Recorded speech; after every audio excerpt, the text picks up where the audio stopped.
చేయాలి కదా ప్రభాకర్ గారు, మీరు చేయలే. మీరు అధికారులను పారావైజ్ రిమార్క్స్ తీసుకురమ్మని అడగలే. పారావైజ్ రిమార్క్స్ తీసుకొచ్చి మనం మళ్ళీ కౌంటర్ చేయాలి కదా హైకోర్టులో అని అడగలే. అదేవిధంగా లా డిపార్ట్మెంట్కి దీన్ని పంపించాలి. ఇలా రాష్ట్రంలో లా మినిస్టర్ ఎవరు? లా డిపార్ట్మెంట్ ఎవరి చేతిలో ఉన్నది? రేవంత్ రెడ్డి చేతిలో ఉన్నది. అంటే హోంశాఖ మంత్రి ఆయన్నే, ముఖ్యమంత్రి ఆయన్నే, లా మినిస్టర్ ఆయన్నే. మీరు రేవంత్ రెడ్డి కలిసిన ఈ గూడు పుటాని వల్లనే ఈరోజు హైకోర్టులో గౌరవ న్యాయమూర్తి గారు 4 సార్లు అవకాశాలు ఇచ్చినా కూడా మీరు కౌంటర్ దాఖలు చేయలేదు. అడుక్కున్నాడు మీ అడిషనల్ అడ్వకేట్ జనరల్ను. అయినా కూడా మీ అడిషనల్ అడ్వకేట్ జనరల్ కేసుకు 3 లక్షల రూపాయలు తీసుకుంటారు కదా అడ్వకేట్ జనరల్.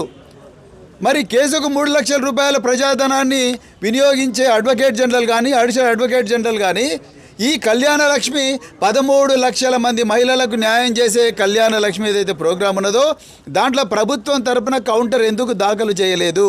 ఎందుకంటే నీకు తెలుసు, రేవంత్ రెడ్డికి తెలుసు ఈ ప్రోగ్రామ్ని ఎట్లయినా బంద్ చేయాలి. ఎందుకంటే దీనివల్ల కేసీఆర్ గారికి మంచి పేరు వచ్చింది. అదేవిధంగా మళ్ళీ ఇది మనం ఇచ్చినామంటే మళ్ళీ ఇది పోయి మా మహిళల దగ్గర పోవాలంటే మళ్ళీ మా తులం బంగారం ఎక్కడుందని అడుగుతారు. మనం 2023లో తులం బంగారం ఇస్తామన్నాం కదా, ఈ తులం బంగారం ఎక్కడ అమ్మాయిలు అడుగుతారు. కాబట్టి గత 9 నెలల నుంచి ఈ ప్రోగ్రామ్ను బంద్ చేసిండ్రు. ఎందుకు బంద్ చేసిండ్రండి? ప్రభుత్వమే, భారత ప్రభుత్వం, వరల్డ్ బ్యాంకే ఇది బెస్ట్ స్కీము, డీబీటీ కింద, డైరెక్ట్ బెనిఫిట్ ట్రాన్స్ఫర్ స్కీమ్ కింద బెస్ట్ స్కీమ్ ఇది. ఇట్లా కరప్షన్కు తావులేదు. ఎందుకంటే పెళ్లి పత్రిక చూస్తారు, ఆధార్ కార్డు చూస్తారు, అడ్రస్ చూస్తారు, బర్త్ సర్టిఫికేట్ చూస్తారు, ఇంకేం కావాలండి మీకు?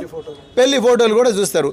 డైరెక్ట్ పెళ్లి పందిర్లోకి పోయి మా కంచర్ల భూపాల్ రెడ్డి గారు, నోముల భగత్ గారు, మరెందరో ఎమ్మెల్యేలు పోయి డైరెక్ట్ పెళ్లి మండపంలోనే, కళ్యాణ మండపంలోనే కళ్యాణ లక్ష్మి చెక్కులు ఇచ్చిన చరిత్ర భారత రాష్ట్ర సమితికి ఉన్నది.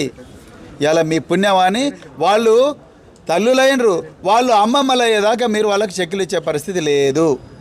అది పరిస్థితి ఇలా తెలంగాణ రాష్ట్రంలో. నేను ఒక్కటే క్వశ్చన్ అడుగుతున్నా, మీ రేవంత్ రెడ్డి గారికి, మీ పొన్న ప్రభాకర్ గారు, మీ ఇద్దరికి ఈ విషయం తెలుసు.